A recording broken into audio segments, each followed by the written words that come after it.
খাইবার যুদ্ধের পর রাসূল সাল্লাল্লাহু আলাইহি ওয়াসাল্লামের নিকট হযরত বিলাল রাদিয়াল্লাহু তাআলা আনহু দুজন বন্দিনী নিয়ে আসেন। একজন বন্দিনী চুপ ছিলেন, অন্যজন বন্দিনী কান্না করছিলেন। রাসূল সাল্লাল্লাহু আলাইহি ওয়াসাল্লামের সেই বন্দিনীর কান্নার আওয়াজ শুনে উনার অন্তরে দয়া হলো। তাই রাসূল সাল্লাল্লাহু আলাইহি ওয়াসাল্লাম শাসনের সুরে তার প্রিয় সাহাবীকে বললেন, হে বিলাল, তোমার অন্তরে দয়া বলতে কোনো কিছু নেই?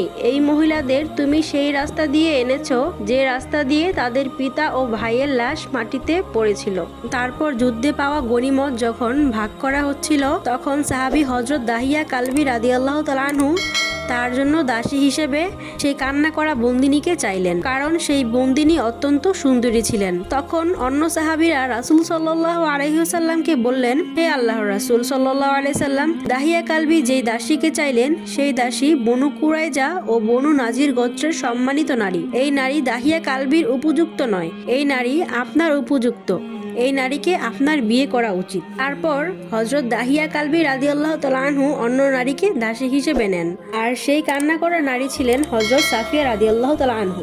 রাসূল সাল্লাল্লাহু আলাইহি সাল্লাম সাফিয়া রাদিয়াল্লাহু তাআলা আনহুকে বললেন, তুমি যদি মুসলিম হও তবে তোমাকে মুক্ত করে দিব এবং চাইলে আমার সাথে বিবাহ বন্ধনে আবদ্ধ হতে পারো, আর তুমি যদি তোমার ইহুদি ধর্মে থাকতে চাও তাহলেও আমি তোমাকে মুক্ত করে দিব। সাফিয়া রাদিয়াল্লাহু তাআলা আনহু তার গোত্রের কাছে ফিরে যাওয়ার থেকে রাসূল সাল্লাল্লাহু আলাইহি ওয়াসাল্লামের স্ত্রী হওয়ার ইচ্ছাই প্রকাশ করলেন।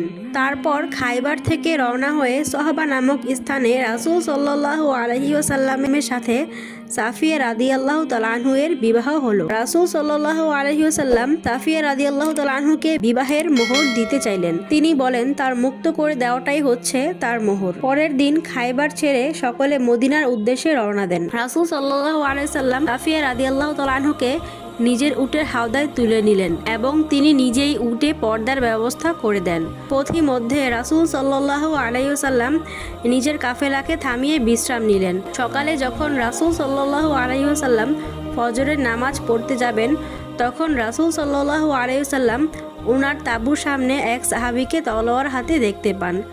রাসূল সাল্লাল্লাহু আলাইহি ওয়াসাল্লাম বললেন, তুমি এখানে এভাবে দাঁড়িয়ে আছো কেন? সাহাবী রাদিয়াল্লাহু তাআলা আনহু বললেন, হে আল্লাহর রাসূল সাল্লাল্লাহু আলাইহি সাল্লাম, সাফিয়া রাদিয়াল্লাহু তাআলা আনহু মাত্রই মুসলমান হয়েছে। তিনি যদি আপনার কোনো ক্ষতি করে বের হয়ে যায়, সেজন্য আমি এখানে দাঁড়িয়ে আছি। আপনি ইহুদিদের পরাজিত করেছেন। সাফিয়া রাদিয়াল্লাহু তাআলা আনহু এর পিতা, ভাই ও স্বামী যুদ্ধে নিহত হয়েছে। তিনি যদি এর প্রতিশোধ নিতে চান, তাই আমি আপনার জন্য চিন্তিত ছিলাম। রাসূল সাল্লাল্লাহু আলাইহি সাল্লাম সাহাবীর এই কাণ্ড দেখে মুচকি হেসে সাহাবীর জন্য আল্লাহর কাছে দোয়া করলেন। নামাজ শেষে কাফেলা মদিনায় যাওয়ার জন্য রওনা দেয়। ইহুদিরা পরাজিত হওয়াতে মদিনাবাসীরা আনন্দ উপভোগ করছিল। রাসূল সাল্লাল্লাহু আলাইহি সাল্লামের কাফেলা মদিনাতে পৌঁছানোর পর মদিনার নারীরা রাসূল সাল্লাল্লাহু আলাইহি সাল্লামের নতুন স্ত্রী সাফিয়া রাদিয়াল্লাহু তাআলা আনহুকে দেখতে গেলেন। রাসূল সাল্লাল্লাহু আলাইহি সাল্লাম হারিস ইবনে নুমান রাদিয়াল্লাহু তাআলা আনহু এর বাড়িতে সাফিয়া রাদিয়াল্লাহু তাআলা আনহুকে নিয়ে যান। সাফিয়া রাদিয়াল্লাহু তাআলা আনহু এর কথা রাসূল সাল্লাল্লাহু আলাইহি সাল্লামের অন্যান্য স্ত্রীদের কানেও গিয়েছিল। তাই উম্মুল মুমিনিনরা ছদ্মবেশে সাফিয়া রাদিয়াল্লাহু তাআলা আনহুকে দেখতে গেলেন। হযরত আয়েশা রাদিয়াল্লাহু তাআলা আনহু হযরত সাফিয়া রাদিয়াল্লাহু তাআলা আনহুকে দেখে ফিরে যাচ্ছিলেন। তখন রাসূল সাল্লাল্লাহু আলাইহি সাল্লাম আয়েশাকে অনুসরণ করছিলেন। তারপর হঠাৎ আয়েশা রাদিয়াল্লাহু তাআলা আনহুকে জিজ্ঞেস করলেন, তাকে কেমন দেখলে? আয়েশা রাদিয়াল্লাহু তাআলা আনহু উত্তরে বললেন, সে তো একজন ইয়াহুদি। রাসূল সাল্লাল্লাহু আলাইহি সাল্লাম বললেন, একথা বলো না, সে তো মুসলমান হয়েছে। তারপরে রাসূল সাল্লাল্লাহু আলাইহি সাল্লামের চোখের মণি ফাতেমা রাদিয়াল্লাহু তাআলা আনহু সাফিয়া রাদিয়াল্লাহু তাআলা আনহুকে দেখতে গেলেন। তারপর সাফিয়া রাদিয়াল্লাহু তাআলা আনহু নিজের কান থেকে গয়না খুলে ফাতেমা রাদিয়াল্লাহু তাআলা আনহুকে পরিয়ে দিলেন। বলা হয়ে থাকে যে ফাতেমা রাদিয়াল্লাহু তাআলা আনহু এর সাথে যেসব মহিলারা এসেছিল তাদেরকেও তিনি দামি উপহার দিয়েছিলেন। সাফিয়া রাদিয়াল্লাহু তাআলা আনহু রাসূল সাল্লাল্লাহু আলাইহি ওয়াসাল্লামের স্ত্রী হবেন তার পূর্বাভাস তিনি পেয়েছিলেন। তিনি যখন ইয়াহুদি ছিলেন, অর্থাৎ ইসলাম গ্রহণের পূর্বে, তিনি একবার স্বপ্নে দেখেন আকাশ থেকে চাঁদ খসে এসে পড়ল তার কোলে। তিনি এই স্বপ্ন তার ইয়াহুদি স্বামী কেনানাকে শোনান। সে তখন রাগে তার মুখে জোরে এক থাপ্পড় দেয়। এ থাপ্পড়ের কারণে তার মুখে আঙুলের দাগ পড়ে যায়। সেই সাথে তার ইয়াহুদি স্বামী তাকে বলেন, তুমি কি মদিনার রানী হওয়ার স্বপ্ন দেখো? কারণ চাঁদ ছিল ইসলামের প্রতীক। আর পরবর্তীতে সাফিয়া রাদিয়াল্লাহু তাআলা আনহু রাসূল সাল্লাল্লাহু আলাইহি সাল্লামের স্ত্রী হয়। সাফিয়া রাদিয়াল্লাহু তাআলা আনহু রাসূল সাল্লাল্লাহু আলাইহি সাল্লামকে অসম্ভব ভালোবাসতেন। রাসূল সাল্লাল্লাহু আলাইহি সাল্লাম যখন অসুস্থ হলেন তখন সব উম্মুল মুমিনিনরা তার পাশে ছিল। হযরত সাফিয়া রাদিয়াল্লাহু তাআলা আনহু রাসূল সাল্লাল্লাহু আলাইহি সাল্লামকে বললেন, হে আল্লাহর রাসূল, আপনার সব দুঃখ কষ্ট যদি আমি পেতাম। এই কথা দ্বারা বোঝা যায় সাফিয়া রাদিয়াল্লাহু তাআলা আনহু রাসূল সাল্লাল্লাহু আলাইহি সাল্লামকে অসম্ভব ভালোবাসতেন। তার ওই কথা শুনে রাসূল সাল্লাল্লাহু আলাইহি সাল্লামের অন্যান্য স্ত্রীরা বললেন, আল্লাহর কসম, সে সত্য। রাসূল সাল্লাল্লাহু আলাইহি সাল্লাম নিজেও সাফিয়া রাদিয়াল্লাহু তাআলা আনহুকে অসম্ভব ভালোবাসতেন। একবার হযরত উম্মুল মুমিনিনদের নিয়ে রাসূল সাল্লাল্লাহু আলাইহি সাল্লাম সফর করছিলেন। দুর্ভাগ্যবশত হযরত সাফিয়া রাদিয়াল্লাহু তাআলা আনহুর উটটি অসুস্থ হয়ে পড়ে। তখন সাফিয়া রাদিয়াল্লাহু তাআলা আনহু কান্না করতে থাকেন। খবর পাওয়া মাত্র রাসূল সাল্লাল্লাহু আলাইহি সাল্লাম এসে সাফিয়া রাদিয়াল্লাহু তাআলা আনহুর চোখের পানি মুছে দেন। এই সফরে রাসূল সাল্লাল্লাহু আলাইহি সাল্লামের অন্য স্ত্রী জয়নাব রাদিয়াল্লাহু তাআলা আনহু ছিলেন। উনার কাছে আরও উট ছিল। রাসূল সাল্লাল্লাহু আলাইহি সাল্লাম একটি উট সাফিয়া রাদিয়াল্লাহু তাআলা আনহুকে দিতে বললেন। জয়নাব রাদিয়াল্লাহু তাআলা আনহু এমনিতে একজন দানশীলা নারী ছিলেন, কিন্তু সেদিন তিনি বলে ফেললেন, আমি কি এই ইয়াহুদি নারীকে আমার উট দিব? এই কথা শুনে রাসূল সাল্লাল্লাহু আলাইহি সাল্লাম কষ্ট পেলেন এবং তিনি জয়নাব রাদিয়াল্লাহু তাআলা আনহুর সাথে 2-3 মাস কথা বলেননি। পরবর্তীতে জয়নাব রাদিয়াল্লাহু তাআলা আনহু বারবার ক্ষমা চাওয়ায় সাল্লাল্লাহু আলাইহি সাল্লাম তাকে ক্ষমা করেন এবং জয়নাব রাদিয়াল্লাহু তাআলা আনহু প্রতিশ্রুতি করেন তিনি ভবিষ্যতে আর এই ধরনের কথা বলবেন না। সাফিয়া রাদিয়াল্লাহু তাআলা আনহু একজন বিশ্বাসী নারী হয়েও বনি ইসরাইলের বংশধরদের পাপের বোঝা তাকে বইতে হচ্ছিল, কিন্তু রাসূল সাল্লাল্লাহু আলাইহি সাল্লাম তার এই আরোপিত অপমান বুক পেতে নিলেন, কারণ তিনি সাফিয়া রাদিয়াল্লাহু তাআলা আনহুকেও ভালোবাসতেন।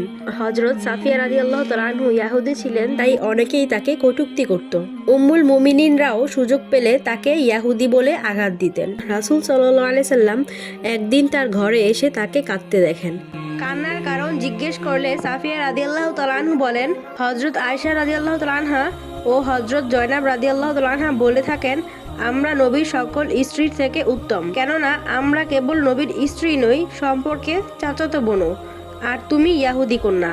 রাসূল সাল্লাল্লাহু আলাইহি সাল্লাম তাকে খুশি করার জন্য বললেন, তুমি তাদের এটা কেন বললে না যে হযরত হারুন আলাইহিস সালাম আমার পিতা, হযরত মুসা আলাইহিস সালাম আমার চাচা, আর হযরত মুহাম্মদ সাল্লাল্লাহু আলাইহি সাল্লাম আমার স্বামী, কাজেই তোমরা আমার চেয়ে কি করে উত্তম হতে পারো?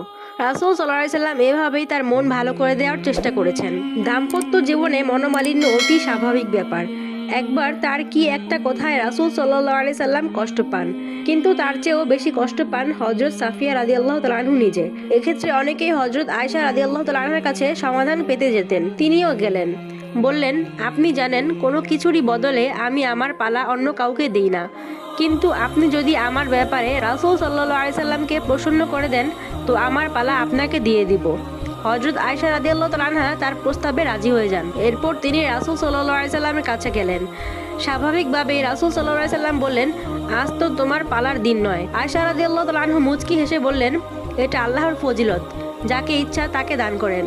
এরপর তিনি পুরো ঘটনাটি রাসূল সাল্লাল্লাহু আলাইহি সাল্লামকে খুলে বলেন। সব শুনে রাসূল সাল্লাল্লাহু আলাইহি সাল্লাম সাফিয়া রাদিয়াল্লাহু তাআলা আনহুকে ক্ষমা করে দেন। সাফিয়া রাদিয়াল্লাহু তাআলা আনহু ইহুদি ধর্ম ছাড়ার পর ইসলাম ধর্মকে তিনি মনে প্রাণে ভালোবাসতেন।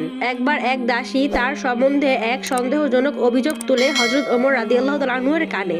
অভিযোগে বলা হয় তার মধ্যে এখনো ইহুদির গন্ধ আছে। ইহুদিদের সঙ্গে তিনি এখনো যোগাযোগ রক্ষা করেন আর ভালোবাসেন শনিবারকে, কারণ ইহুদি শরীয়তে শনিবারের মর্যাদা আছে। হযরত ওমর রাদিয়াল্লাহু তাআলা আনহু এই অভিযোগের সত্যতা যাচাই করেন। এই বিষয়ে হযরত সাফিয়া রাদিয়াল্লাহু তাআলা আনহা বলেন, শনিবারের বদলে আল্লাহ যখন আমাকে শুক্রবার দিয়েছেন তখন শনিবারকে ভালোবাসার কোনো প্রয়োজন নেই। আর ইহুদিদের সাথে যোগাযোগ রক্ষার ব্যাপারটিকে তিনি বিশ্লেষণ করেন এভাবে যে তারা তার আত্মীয়তার প্রতি তাকে লক্ষ্য রাখতেই হয়, অর্থাৎ এই যোগাযোগের মধ্যে ইসলামের মর্যাদা হানিকর কোনো কিছুরই সম্পর্ক নেই। যে দাসী অভিযোগটি পেশ করে হযরত ওমর রাদিয়াল্লাহু তাআলা আনহুর কাছে, তিনি তাকে ডেকে জিজ্ঞেস করেন এ বিষয়ে কে তাকে প্ররোচন দিয়েছে। দাসী বলে, শয়তান।